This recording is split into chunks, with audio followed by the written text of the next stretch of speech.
В эфире программа «Актуальное интервью». С вами Марфирина Алексеева. Здравствуйте. Что такое незаконная миграция? Какие деяния в сфере миграции являются преступлением? Об уголовной ответственности за незаконную миграцию мы сегодня и поговорим. Гость на студии Михаил Колесов, старший прокурор Уголовного судебного отдела прокуратуры Республики Саха. Михаил Владимирович, здравствуйте. Здравствуйте. Расскажите, что такое незаконная миграция и какие мигранты считаются незаконными? Можно привести пример. Ну, для того, чтобы понимать, что такое незаконная миграция, да, надо сперва отметить, что сама по себе миграция – это все-таки социальный процесс. Данный процесс очень сильно сказывается на экономическом благосостоянии страны, на национальной безопасности. Вот. Безусловно, он также, конечно, сказывается и на рынке труда, то есть он влияет на многие факторы жизни государства. Поэтому именно критерии миграционной политики, они указаны в указе президента Российской Федерации о стратегии национальной безопасности. Вот. И, соответственно, государство стремится контролировать миграционные потоки, уделяет большое внимание иностранным гражданам, которые приехали в Российскую Федерацию. То есть органы государственной власти, осуществляющие миграционный контроль, должны понимать, зачем к нам приехал иностранный гражданин, с какой целью, кто он такой, где он проживает, где работает, смог ли социализироваться. Даже такие узкие направления, значит, просматриваются, как, например, не представляет ли он угрозу санитарно-эпидемиологическому благополучию населения. Ну, вот. И, соответственно, когда иностранный гражданин уклоняется от возложенных на него обязанностей, сообщать о себе информацию о том, где проживает, где трудоустроился, соответственно, или уклоняется от выезда, когда у него отсутствуют основания для нахождения в Российской Федерации, он, конечно же, в таком случае такие процессы, значит, вот это и называется незаконной миграцией. Именно, значит, ответственность за незаконную миграцию в большинстве случаев, она, конечно, предусмотрена Кодексом об административных правонарушениях Российской Федерации, но есть и такие деяния, которые представляют собой уголовную ответственность. А вот какая именно вот деятельность, да, в сфере миграции является преступлением? Вот давайте продолжим тему, можно даже уголовно. В целом, значит, Уголовный кодекс содержит основные 4 статьи, которые предусматривают уголовную ответственность именно в сфере незаконной миграции. Значит, данные преступления отнесены к преступлениям против порядка управления. Статьей 322 предусмотрена уголовная ответственность за незаконное пересечение границы Российской Федерации.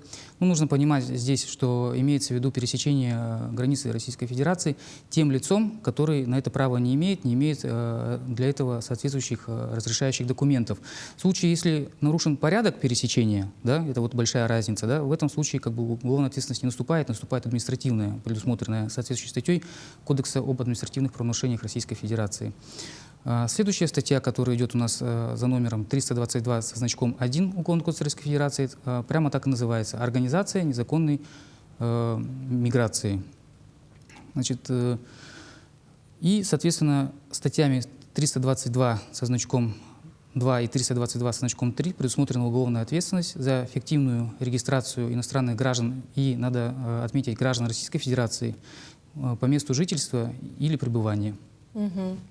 А какие преступления вот самые распространенные? Самым распространенным преступлением является фиктивная регистрация иностранных граждан по месту жительства. Данное преступление возможно чаще всего встретить в правоприменительной практике. Вот. Я не знаю, возможно, это связано с тем, что, значит, граждане не совсем понимают преступность этого деяния, либо безразлично к нему относятся. Заключается суть в том, что гражданин Российской Федерации, либо иностранный граждан, который в собственности имеет жилье или жилое помещение иное на территории Российской Федерации, фиктивно регистрирует там иностранного гражданина, который изначально там проживать не собирается. Вот. В большинстве случаев, как показывает практика, такое преступление совершают граждане, на первый взгляд, приличные. Ну вот, в большинстве случаев это связано с корыстной заинтересованностью, то есть они от иностранных граждан получают какое-то вознаграждение. Ну, нужно понимать, что когда такое преступление выявляется, а выявлено оно будет рано или поздно в любом случае, потому что контролирующие органы, осуществляющие оперативную разыскную деятельность, они выявляют такие преступления только по базам данных, интегрированным базам данных, без, просто, можно сказать, не выходя из кабинета. Вот. Значит, ну, что необходимо отметить? Что в любом случае, помимо наказания, за такое преступление следует взыскание дохода, полученного от преступной деятельности. То есть то вознаграждение, которое получил человек от иностранного гражданина, оно является доходом от преступной деятельности. Оно будет взыскано в установленном законном порядке с преступника. И надо также отметить, что ранее такое преступление оно относилось к преступлениям средней тяжести. Ныне, то есть 1 сентября этого года, закон ужесточился, уголовный закон, и сейчас это преступление является преступлением средней тяжести. Наказание самое суровое является лишением свободы на срок до 5 лет с возможностью назначения дополнительного наказания. Вот. Я думаю, что граждане должны быть в этом плане более сознательны, должны понимать, что ложь в своем проявлении никогда не была каким-то лучшим качеством человека. А представление недостоверных сведений государству, как, например, фиктивная регистрация иностранного гражданина, несет за собой ответственность. Правильно ли я поняла, что именно то, что вы рассказали, и называется, как организация незаконной миграции? Или есть еще другие подвиды, виды? Нет, эта статья, более распространенная, мы вот сейчас о ней говорим, она предусмотрена статьей 322, со значком 2 Уголовного кодекса Российской Федерации. А организация незаконной миграции – это немножко другое деяние. Оно предусмотрено статьей 322 со значком 1 Уголовного кодекса Российской Федерации и имеет в себе 3 части. Само по себе такая деятельность, которая может подпадать под быть организацией, она очень разномастна.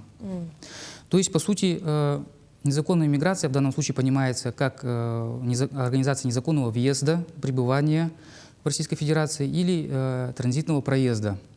Приводя пример, можно сказать, что в данном случае может быть так, что принимающая сторона, которая приглашает иностранного гражданина, руководствуясь, опять же, какими-то корыстными, допустим, мотивами, предоставляет недостоверные сведения органам государственной власти в сфере миграции о том, что, допустим, лицо, которое организация хочет пригласить из-за рубежа, является высококвалифицированным специалистом. Там это определенные условия, которые отличны от других порядков въезда иностранных граждан. И в случае, если, допустим, такое лицо не является высококвалифицированным специалистом, не имеет документов о соответствующей квалификации, самое главное, не собирается по данной трудовой деятельностью на территории Российской Федерации заниматься, в основе таких действий лежат другие мотивы, это и будет у нас называться организацией незаконного въезда в данном случае. В другом случае, если, допустим, гражданин предоставляет жилье иностранным гражданам, и он понимает при этом, что данные граждане незаконно находятся на территории Российской Федерации, это тоже своего рода пособничество в незаконной миграции, это организация, то есть он предоставляет жилье мигрантам, которые находятся незаконно на территории Российской Федерации. Это тоже может подпадать под квалификацию организации незаконной миграции. Часть вторая – это все те же действия, только с отягчающим квалифицирующим фактором. То есть, допустим, совершение этих действий с использованием должностного положения, когда лицо, допустим, обязано осуществлять иммиграционный контроль, но по каким-то, опять же, причинам оно это не делает умышленно. Другим фактором является это критерием, предусмотренным данным частью 2 статьи 322 со значком 2 Уголовного кодекса Российской Федерации, это организация незаконной миграции с целью совершить другое преступление, либо группой лиц. А часть 3 – это особо тяжкое преступление.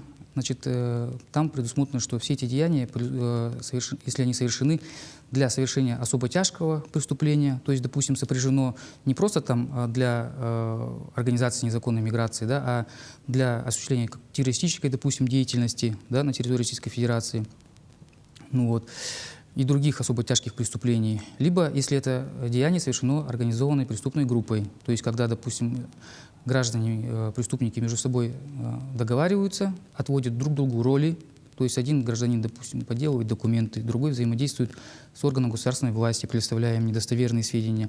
Третий, допустим, предоставляет им место пребывания, где они будут жить. Да? Ну вот. Это уже как бы преступная группа, когда такие действия поставлены на поток. И что за все это грозит?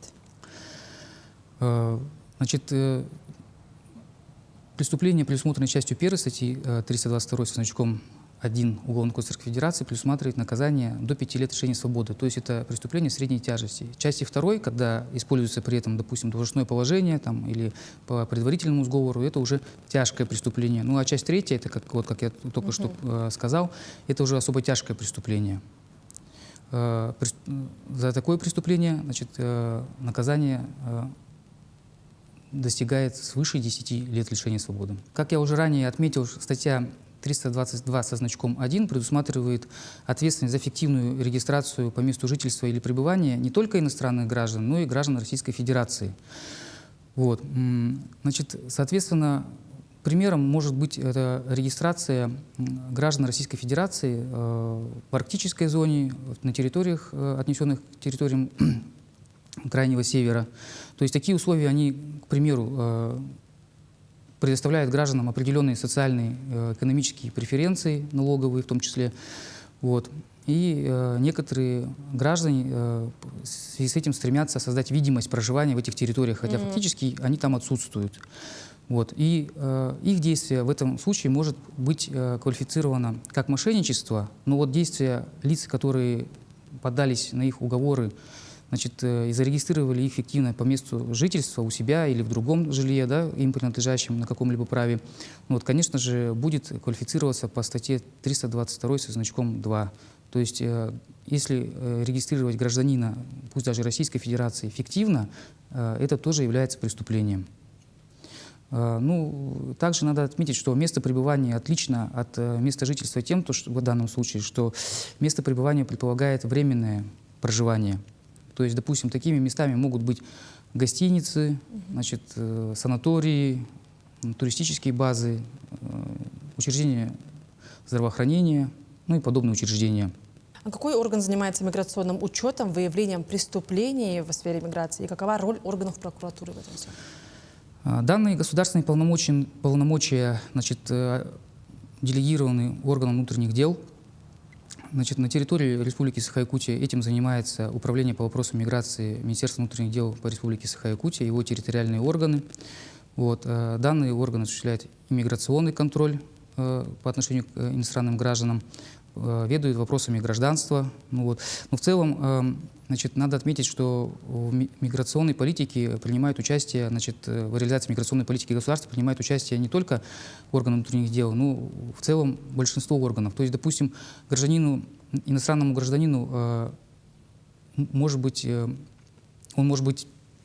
значит, депортирован в случае, если Роспотребнадзор примет решение о нежелательности его пребывания на территории Российской Федерации значит, в связи с наличием у него, допустим, ВИЧ-инфекции.